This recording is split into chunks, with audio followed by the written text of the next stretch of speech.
Hello दोस्तों, मैं आज एक्सप्लेन करने वाला हूँ 2005 की एक adventure fantasy movie king Kong. Movie की IMDb है 7.2 आउट ऑफ 10 और रोटेन टोमेटो पर ये मूवी 84% फ्रेश है। दोस्तों, मैं इस मूवी की स्टोरी शॉर्टली बताने की कोशिश करूँगा और मूवी की लिंक वीडियो के एंड में प्रोवाइड कर दूँगा, जहाँ से आप इस मूवी को वॉच कर सकते हैं।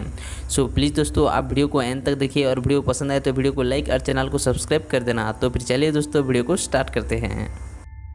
मूवी की शुरुआत एन नाम की एक लड़की से होती है, जो कि एक थिएटर आर्टिस्ट यानी एक एक्ट्रेस होती है। बट उसके पास ज़्यादा काम नहीं होती और वो जिस थिएटर में काम कर रही होती है वो भी बंद हो जाता है। इसीलिए वो अब इधर उधर काम की तलाश में भटक रही होती है। उसे पिछले महीने की सैलरी भी नहीं मिली होती, इसीलिए कुछ खाने के लिए भी उसके पास पैसे नहीं होती।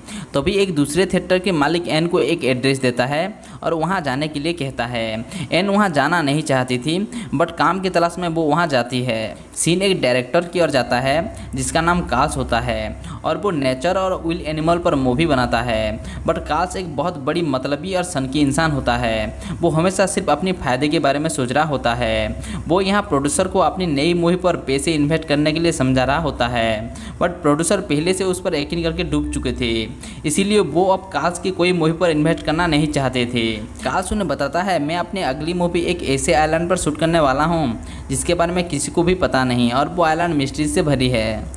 ये सुनकर सारे प्रोड्यूसर काल्स को थोड़ी देर के लिए कमरे से बाहर जाने के लिए कहते हैं और वो लोग आपस में बात करते हैं। वो कहते हैं इसके मानसिक संतुलन बिगड़ गया है और इसके मूवी पर पैसे इन्वेस्ट करने का मतलब पैसे हवा में इन्वेस्ट करने के बराबर है। फिर वो अपने डूबे हुए पैसे को वापस लाने की प्लान करते हैं और इसीलिए वो लोग काल्स की आधी शूटिंग मूवी को बेचने की प्लान करते हैं। काल्स बाहर खड़े होकर इनके बातें सुन रहा होता है और जब उसे पता चलता है वो लोग उसकी मूवी बेचने वाले हैं, वो वहाँ से अपने रील उठाकर भागने लगता है। वो अपनी आधी बनी मूवी को कंप्लीट करना चाहता था और इसलिए उसे एक हीरोइन और एक स्क्रीन राइटर की जरूरत थी, बट उसके साथ कोई भी एक्ट्रेस काम करना नहीं चाहते थे। इसीलिए काल्स एक्ट्रेस को ढूंढते हुए वहाँ पहुँच जाता है जहाँ एन गई थी। वो एन से मिलता है और उसके साथ काम करने के लिए कहता है। एन नहीं चाहती थी उसके साथ काम करने के लिए, बट उसके पास कोई ऑप्शन भी नहीं थी, इसीलिए एन मान जाती है। इधर काल्स को पकड़ने के लिए पुलिस और सारे प्रोड्यूसर ढूंढ रहे थे, इसीलिए काल्स जल्द ही जल्द अपनी टीम के साथ एक शिप पे चढ़ जाता है और कैप्टन से कहता है, अगर तुम मेरे साथ चलोगे तो मैं तुम्हें $1000 दूंगा। ये सुनकर कैप्टन भी मान जाता है और ये लोग समुद्री रास्ते से आगे बढ़ने लगते हैं। वहाँ शिप पे काल्स को जैक्स नाम के एक शख्स मिलता है, जो कि एक ऑथर है और एक स्क्रीन राइटर भी है। काल्स उसे भी अपने साथ काम करने के लिए मना लेता है और फिर काल्स कैप्टन से कहता है, हम स्कॉल आइलैंड पे जाने वाले हैं। कैप्टन पहले वहाँ जाना नहीं चाहता था, बट कैप्टन को विल एनिमल पकड़ने की शौक था, इसलिए वो भी मान जाता है। अब ये लोग आगे बढ़ने लगते हैं और थोड़ी देर बाद एक ऐसे जगह में पहुँच जाते हैं जहाँ कोहरा ही कोहरा होता है। वहाँ उन्हें कुछ भी दिखाई नहीं दे रहा था, इसलिए उनकी सिर्फ चट्टान में टकरा जाती है और चारों ओर से चट्टानों के बीच फंस जाती है। तभी काल्स देखता है सामने स्कॉल आइलैंड, जो देखने में जितनी खूबसूरत है उतनी डरावनी भी है।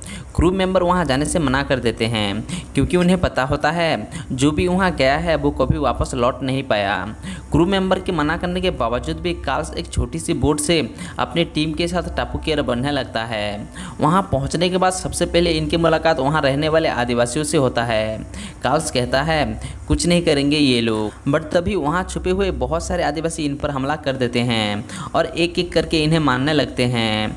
वो लोग काल्स को भी मारने वाले होते हैं और तभी कैप्टन अपनी टीम के साथ वहाँ पहुँच जाता है और क्रू मेंबर आदिवासी को शूट करने लग जाते हैं, जिससे वही आदिवासी डर के वहाँ से भागने लगते हैं और ये सारे लोग सेफली फिर से जहाज़ में आ जाते हैं। ये लोग अपने फंसे हुए जहाज़ को चट्टानों से निकाल लेते हैं और यहाँ से जाने वाले ही होते हैं और तभी वही आदिवासी चुपके से जहाज में आ जाते हैं और वो लोग एन को उठाकर अपने साथ ले जाते हैं। जैक्स एन को प्यार करने लगा था, इसलिए वो एन को देखने उसके पास जाता है, जहां उसे पता चलता है एन को उन आदिवासियों ने अपने साथ ले गए हैं।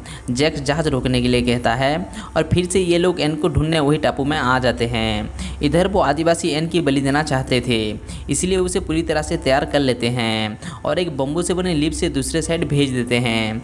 तभी वहाँ एक बहुत बड़ी कंग आ जाता है और एन को खींच लेता है। ये आदिवासी कंग को अपनी रखवाला मानते थे, इसलिए उसे बलि देकर खुश करना चाहते थे। दूसरी साइड कार्ल छुपकर ये सब देख रहा होता है और वो कंग को भी देख लिया होता है, बट जैक्स के पूछने पर वो चुप रहता है।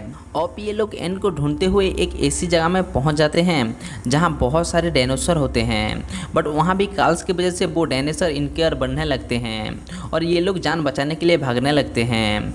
बड़े बड़े डायनासोर के बीच कुछ छोटे छोटे डायनासोर भी होते हैं जो इन्हें खाने की कोशिश कर रहे होते हैं और ये लोग बहुत मुश्किलों से खुद को बचा लेते हैं। दूसरी तरफ कॉन्ग की उछल कूद की वजह से एन बेहोश हो गई होती है, इसीलिए कॉन्ग उसे एक जगह पर रख देता है और वहाँ बैठकर उस पर नज़र रख रहा होता है।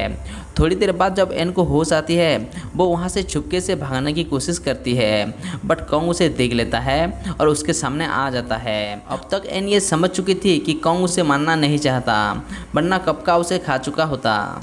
ओपन कॉन्ग को खुश करने के लिए उसके सामने अपने आर्ट दिखाती है और वो कॉन्ग के सामने डांस करती है, जिसे देखकर कॉन्ग बहुत खुश हो रहा था। बट थोड़ी देर बाद एन थक जाती है और डांस करने से मना कर देती है, जिसे देखकर कॉन्ग एक छोटे बच्चे की तरह पहले गुस्सा करता है और फिर रूट कर थोड़ी दूर चला जाता है, जहाँ उसके मुलाकात जैक्स और बाकी लोगों से होता है। वो उन्हें नुकसान पहुँचाना नहीं चाहता था, बट क्रू मेंबर उस पर गोली चला देते हैं, जिससे कॉन्ग को गुस्सा आ जाता है और वो वही पेड़ को पलट देता है जिस पर ये लोग खड़े होते हैं, जिसे ये सारे लोग खाई में गिर जाते हैं। खाई के अंदर बहुत सारे अजीब क्रिएचर होते हैं जो इन पर हमला कर देते हैं और उनमें से कुछ लोगों को वो क्रिएचर निगल भी जाते हैं। क्रिएचर के हमले की वजह से यहाँ कार्ल के रील टूट जाता है, जिसे देखकर वो गुस्से में जलने लगता है।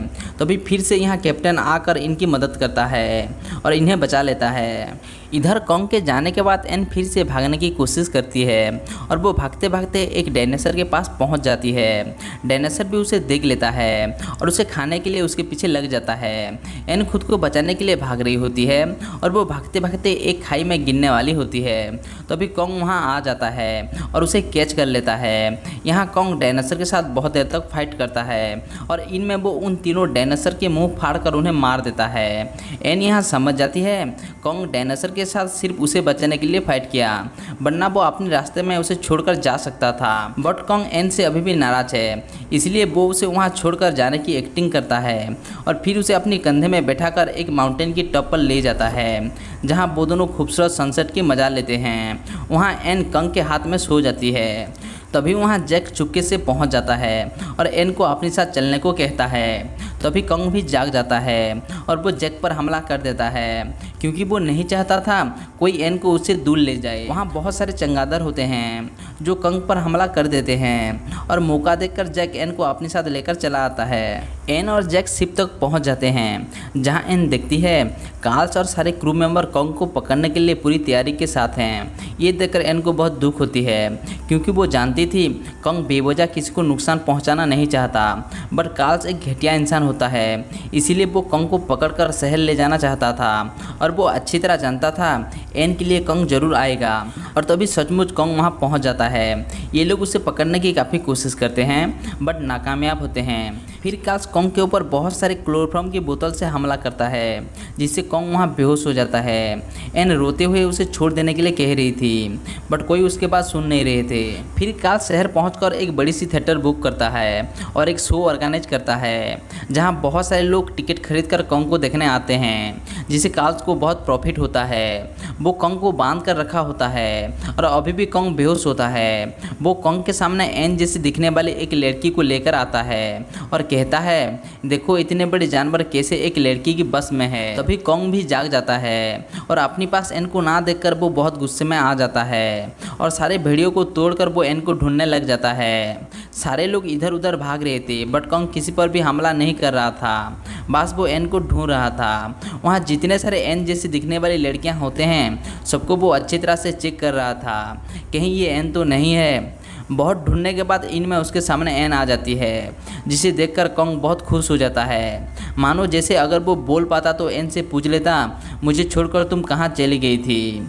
वो एन को उठाकर एक बर्फीली जगह में ले आता है और उसके साथ एक छोटे बच्चे की तरह खेलने लगता है। कॉन्ग वहाँ एन के साथ खेल रहा होता है और तभी पुलिस फोर्स आकर उसे शूट करने लग जाते हैं। ये देखकर कॉन्ग एन को बचाने के लिए शहर की एक ऊंची सी बिल्डिंग की टॉप पर जाता है और पुलिस फोर्स को चुनौती देता है, मानो कि जैसे वो अपने प्यार के लिए मौत से भी लड़ने के लिए तैयार है। एन रोते हुए कॉन्ग को छोड़ देने के लिए कह रही थी और तभी पीछे से उस पर फायरिंग करके उसे मार देते हैं और कॉन्ग वही बिल्डिंग से नीचे गिर जाता है। इनमें कास्ट कॉन्ग के बॉडी के पास अगर कहता है इसे गोली ने नहीं हुस्न ने मारा है और यहाँ ये मूवी की सैड एंडिंग होता है।